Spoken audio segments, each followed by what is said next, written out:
Police department மக்கள் வரி பணத்தில் வாழுது இல்லையா? அதே மாதிரி ரெவென்யூ டிபார்ட்மெண்ட் மக்கள் வரி பணத்தில் வாழுது. அதே மாதிரி ஹெச்ஆர்என்சி டிபார்ட்மெண்ட் மட்டும் மக்கள் வரி பணத்தில் இல்லை. இது பரவலாக தவறான கருத்து இருக்குது. அது எந்த வரி பணத்துனா கோயில் மேலே வரி போடுறாங்க. ஹெச்ஆர்என்சிக்காரங்க கோயில் மேலே வரி போடுறாங்கன்னா எவ்வளோ வரி போடுறாங்க ஒரு வருஷத்துக்கு அப்படின்னா, சென்ற அரசாங்கம் 340 கோடி ரூபா போட்டிருக்காங்க. சென்ற அரசாங்கம் யாருன்னு உங்களுக்கு தெரியுமில்ல? அந்த அரசாங்கத்துக்காரங்க 340 கோடி ரூபா போட்டிருக்காங்க இந்து கோயில்களுக்கு மட்டும். This is on record. அப்போ உங்களுக்கு இன்ன வரைக்கும் கோயில் மேலே வரி போடுறதே பிரஸுக்கே தெரியலை, மறைச்சிருக்காங்க. கோயிலில் வரி போட்டுக்கிட்டு இருக்காங்க ஒரு தகவல் இன்ன வரைக்கும் 1947லேருந்து நேற்று வரைக்கும் இருக்கக்கூடிய பிரஸுக்கோ போலீஸுக்கோ தெரியலை, மறைச்சிருக்காங்க. அதில் எதுவும் மாற்று கருத்து இருந்தால் நீங்கள் பேசலாம். இப்போ ஆமான்னா ஆமான்னு, பேசலைன்னா ஆமான்னு ஏற்றுக்கிறேன், ரைட். அப்போ மறைச்சிருக்கிறது இப்போ வெளியே வருது, சொல்லிக்கிட்டே வெளியே வர்றேன். மொத்தத்தில் 340 கோடி ரூபா போடுறாங்க. எப்படி வரி போடுறாங்கன்னா, வியாபாரி மாதிரி கோயில்கள் என்ன செய்கிறாங்க, பிஸ்னஸ் கார்பரேட் செக்டார் மாதிரி அவங்க பிரிச்சிடுறாங்க. எப்படி பிரிக்கிறாங்கன்னா, 5000 ரூபா வருமானம் வரக்கூடிய கோயில் வருஷத்துக்கு, அதுலேருந்து 20,000 ரூபாய்க்கு 4% வட்டி, 20,000 ரூபா வருமானம் அதுலேருந்து 60,000 வர்றதுக்கு 5% வட்டி, 60,000லேருந்து 2 லட்சம் வர்றதுக்கு 6% வட்டி, 2 லட்சம் வருமானத்தில் 5 லட்சம் வர்றதுக்கு 7% வட்டி போடுறாங்க.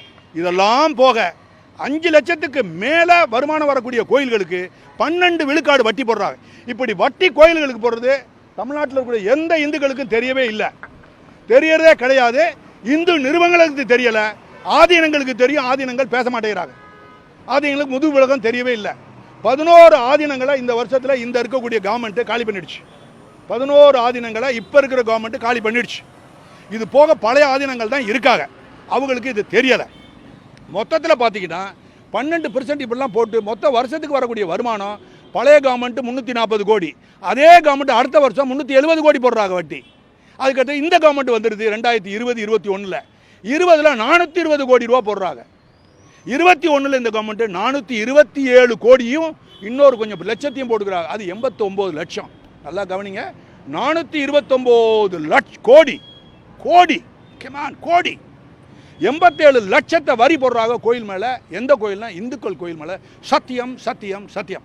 இந்த கோயிலில் வரி வர்ற பணத்தை தான் ஹெச்ஆர்என்சி டிபார்ட்மெண்ட்டில் நிர்வாக ஃபண்டுன்ற அட்மினிஸ்ட்ரேஷன் ஃபண்டுன்னு வச்சு அவங்களுக்கு சம்பளம் பென்ஷன் அது இதுன்னு கொடுக்குறாங்க.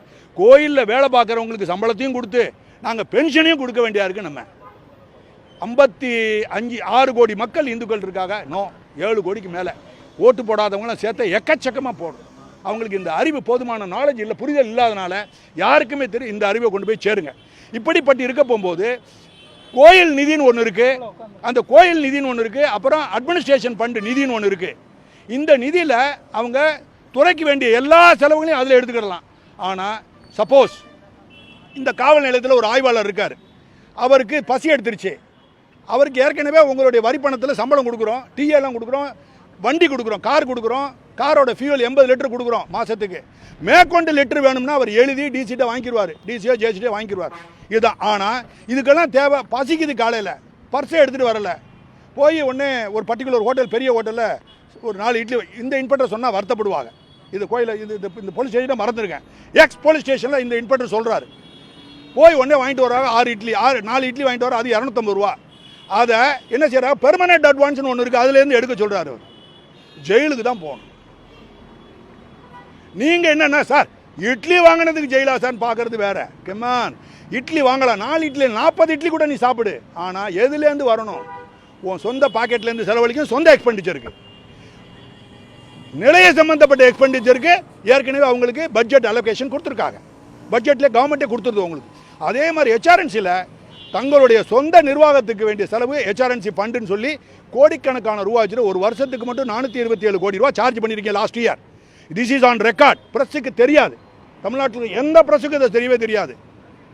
மினிஸ்டர் சொல்கிறதில்ல, கமிஷனர் சொல்கிறதில்ல, இருட்டடைப்பு பண்ணிடுறாங்க. நீங்கள் போய் கேட்டாலும் அவங்க சொல்கிறதில்ல உங்களுக்கு. இப்போ நான் வெளியே கொண்டு வர்றேன், யாருக்காவது தெரியும்னா நீங்கள் தெரியும்னு சொல்லுங்கள், அடுத்த கேள்வி கேட்டால் மாட்டிக்கிடுவீங்க, ஏன்னா உங்களுக்கு தெரியாது.